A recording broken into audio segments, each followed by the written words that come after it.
In this video, we will start to talk about section 6.2. And the main objective of this section is to introduce differential forms. And then we'll also introduce a very important operation known as exterior differentiation, which generalizes the operations like gradient, divergence, and curl in vector calculus. And finally, we'll introduce closed forms and exact forms.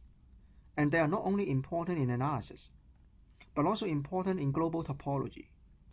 And in the end, the Poincare lemma will tell us how the topology of Rn is related to the properties of differential forms. Okay, so let's return to the lecture notes. But before we introduce differential forms, we still need to introduce one further notation, which is TPRn, the tangent space of Rn at P. And this is defined to be the set of ordered pairs PV, such that V is in Rn. And geometrically, we can think of TPRn as a translation of Rn by the vector P. So a point in TPRn can be thought of as a directed line segment in Rn from P to P plus V. And we are going to use the notation Vp to denote the point PV in TPRn. And in TPRn, the new origin is the point P. And it is not hard to see that each of the tangent space TPRn can be identified with Rn by this simple correspondence. And by this correspondence, all features in Rn can be induced on TPRn. For example, each of these tangent space TPRn is itself a vector space by using the vector space structure induced from that of Rn. And that is, we define the vector addition and scalar multiplication in this way. Now similarly, other features on Rn can also be carried over to TPRn. For example, the standard inner product and the standard orientation can be defined using those in Rn. And then the collection of all tangent spaces in Rn is called the tangent bundle of Rn, which is denoted by TRn. In other words, the tangent bundle, TRn, is equal to the union of TPRn for any P in Rn. Now next we define the concept of a vector field on Rn, which is a function f from Rn to the tangent bundle TRn, which sends each point P to a tangent vector in TPRn. Now here is the picture showing the situation. Now TRn is the tangent bundle of Rn. And at each point P in Rn, we have the tangent space TPRn. And a vector field f is a function which takes the point P to Fp. And Fp is an element of TPRn. And geometrically, a vector field on Rn assigns each point P in Rn to a vector Vp in TPRn. Now note that if we use the standard basis vector EIP for each tangent space TPRn, we can write Fp as a linear combination of all these standard basis vector EIP, with the coefficients being the component functions of f. And these component functions are real value functions of n variables. And the vector field f is said to be continuous, differentiable, or smooth if all its component functions are. Now here is an example of a vector field on R2, and the picture is generated by Wolfram alpha. Now here I choose the vector field to be the function f from R2 to the tangent bundle of R2, given by this formula, with the component functions given by x and y respectively.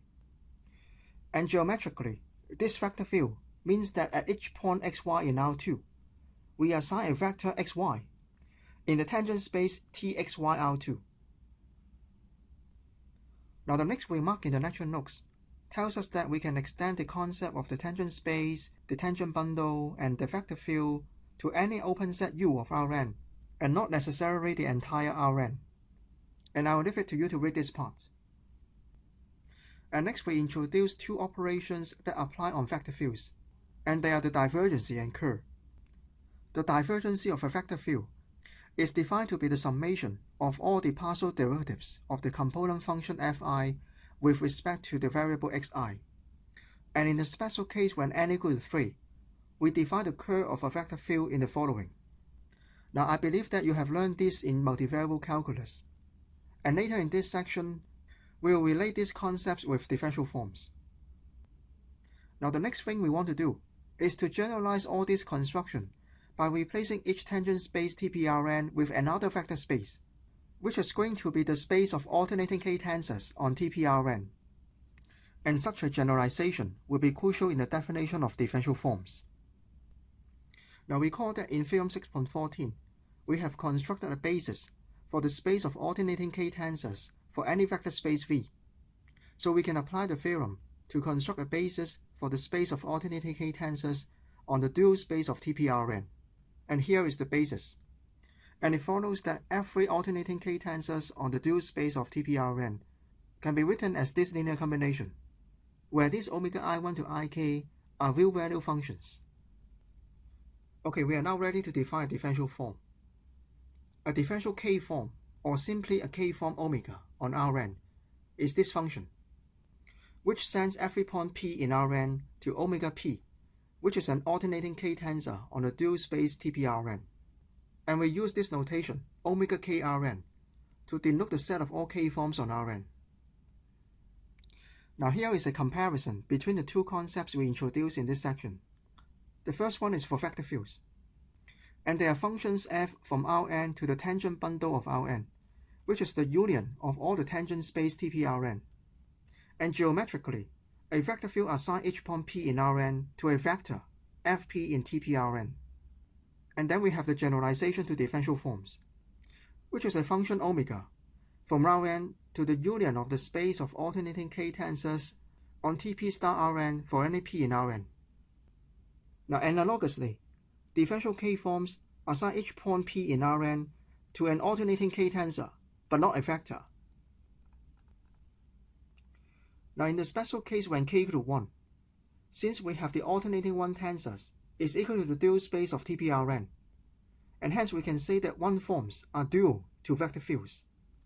Now as for vector fields, a differential K form omega is continuous, differentiable, or smooth if all the component functions are. But a tacit assumption on differential K forms is that we'll assume that they are all smooth. And the set of differential K forms on Rn is indeed a real vector space, with this addition and scalar multiplication. Moreover, when a function multiplies with a differential form, it is another differential form, with this definition. And we can also define the wedge product of two differential forms, because at each point, they are just two alternating tensors, and we have already defined the wedge product of two alternating tensors in the first section. And hence the wedge product of a K form and an L form is well defined, and the result is a K plus L form.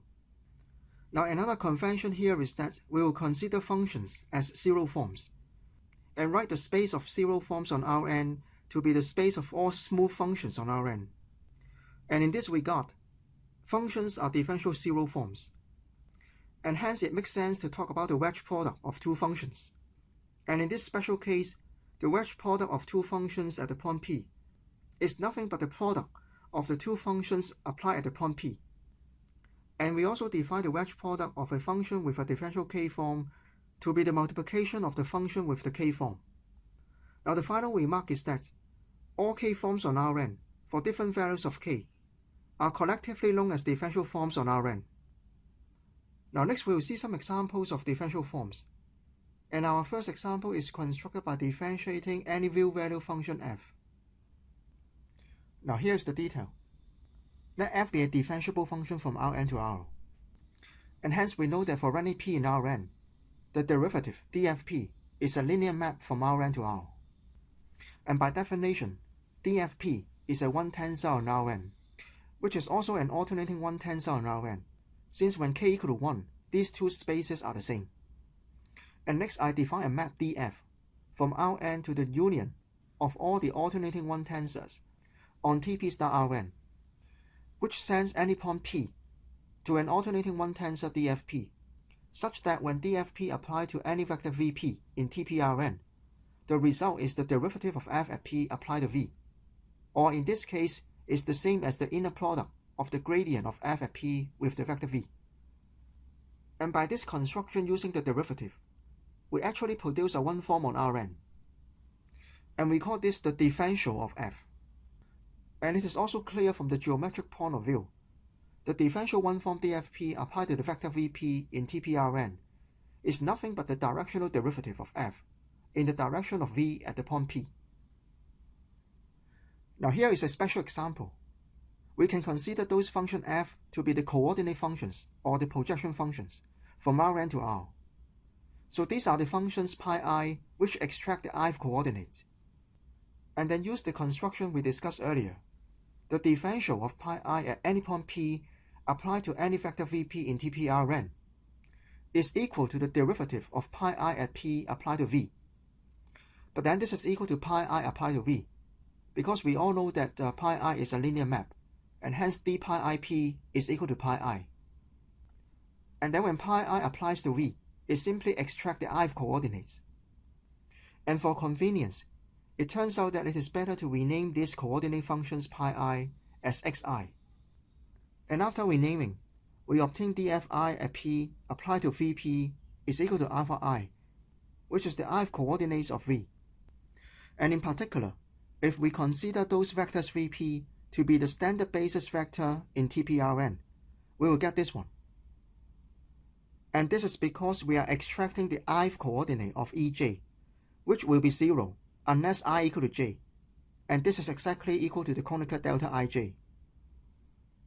Now, but from this equation, we have a very important observation. So we have all these dxi's applied to Ej, and we will get delta Ij. And this is exactly the defining property of the dual basis.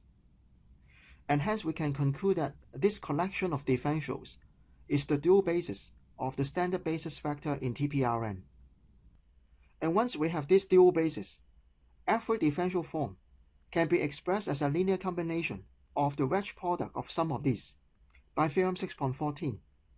And more precisely, every differential K form on Rn can be written as the linear combination of the wedge product of these differentials of coordinate functions with strictly increasing indices. Now here is a simple example for some small values of k and n. So here k equal to 2 and n equal to 3. So every two-form omega in R3 can be written as the following. And since we have n equal to 3 and k equal to 2, there will be altogether 3 choose 2, which is 3 elements, in the basis according to theorem 6.14. And these are dx1 wedge dx2, dx1 wedge dx3, and dx2 wedge dx3, where x1, x2, x3 are the 3 coordinates functions in R3. Or you can also stick to the usual symbols for the coordinates in R3, which are x, y, z. And these omega 1, 2, omega 1, 3, and omega 2, 3 are some functions from R3 to R. And as we mentioned in the remark earlier, we normally assume that these functions are smooth functions, alright? Now let's recall the general construction we mentioned earlier. Given any differentiable function f from Rn to R, we can construct a differential one form, df, on Rn. But now we also know that this can be written as a linear combination of those bases. And in this case, because k is equal to 1, we have those bases given by dx1 up to dxn. And now our next question is that, what are these coefficients when df is expressed as a linear combination of these dxi's? Now it turns out that the answer is not surprising, and I think most of you will guess that the answer is given by the partial derivative of f with respect to the jth coordinate. And this is exactly the content of theorem 6.19. And here is the proof for theorem 6.19. Now the idea is to show that the differential form on the left-hand side and the differential form on the right-hand side at any point P in Rn, they will be the same when applied to any vector Vp in Tp_Rn. Now let's begin with the left-hand side. At any point P in Rn, and when it applied to any vector Vp in Tp_Rn, by definition, this is equal to the derivative of f at P applied to the vector V, where V can be written as this linear combination. And by the definition of the derivative, this is the same as the summation of the ith partial derivative of f times the ith coordinate of V. But don't forget we have derived this formula earlier, and hence we will get this sum. And then we will get this, because the above is true for any Vp. And finally, we will get what we want, because this is true for any P in Rn. Alright?